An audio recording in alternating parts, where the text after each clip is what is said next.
ito ang aking mga gulay. Ayan, hihingayin ko pa yan. Lilisin ko pa. Ito ang aking karne. Ayan, ang aking karne. And, of course, hugasan natin.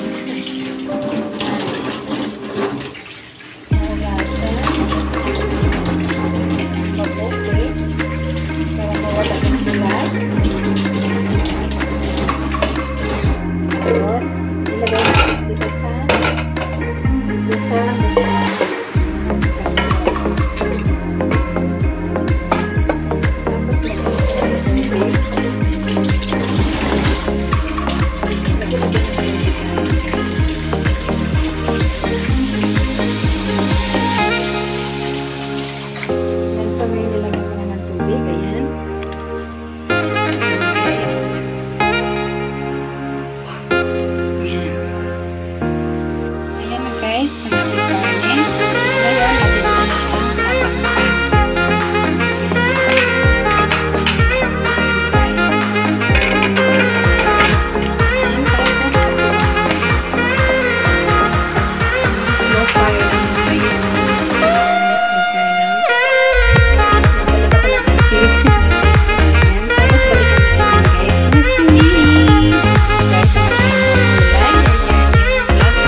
guys, yung niluluto ko.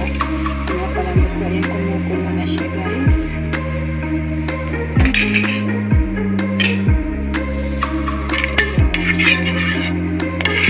Ayan, ko lang ng apo guys.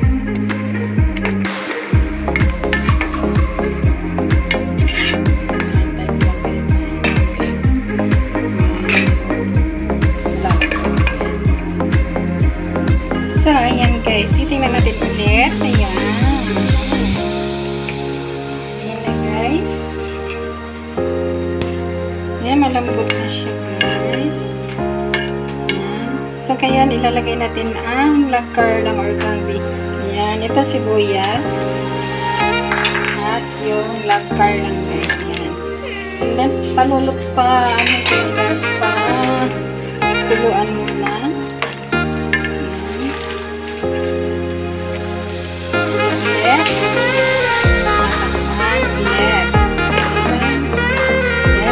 Lalagyan natin ng asin. Pagsayin lang natin paglagay natin. Ayan guys.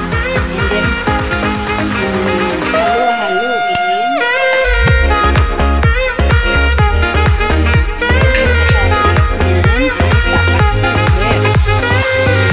So, ayan guys. Kumulo na siya. So, lalagyan natin ng patis. Tapos guys, ilagay natin ang ating mga gulay na sitaw.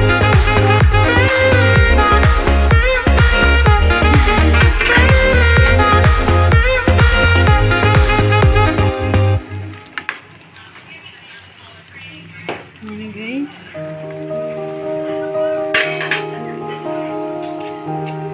And then, ilagay natin ang cubes. Ayan, 4 cubes. Ayan, and then ilagay natin ang ating mayonnaise guys. Ayan.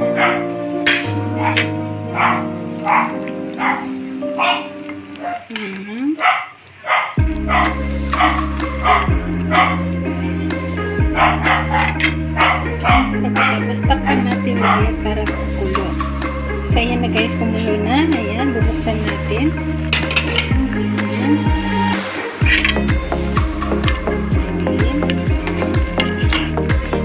Tapos ilagay natin ang talong guys. Talong guys.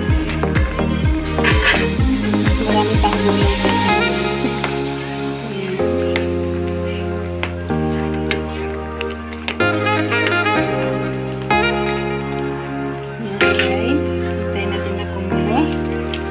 Ilagay natin ang ating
sariling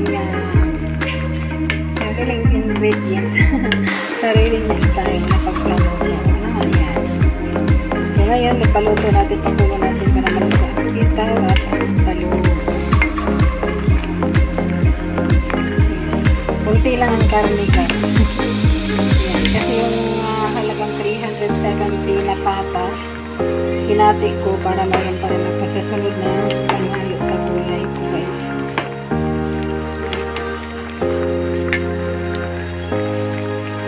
Ito yung labanos ko.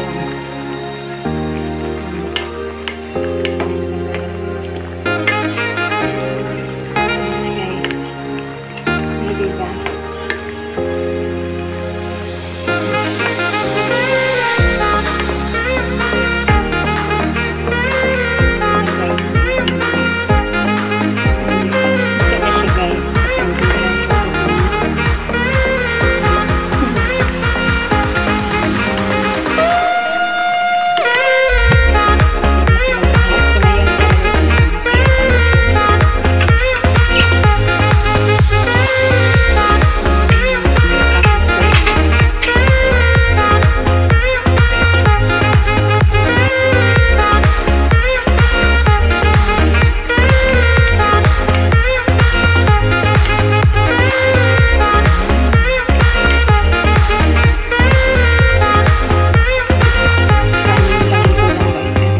Magsaing ng kanin.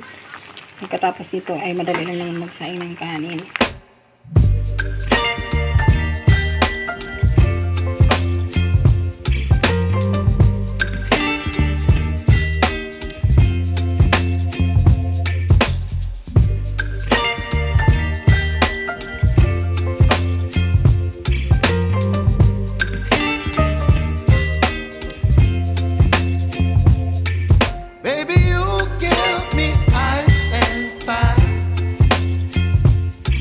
Me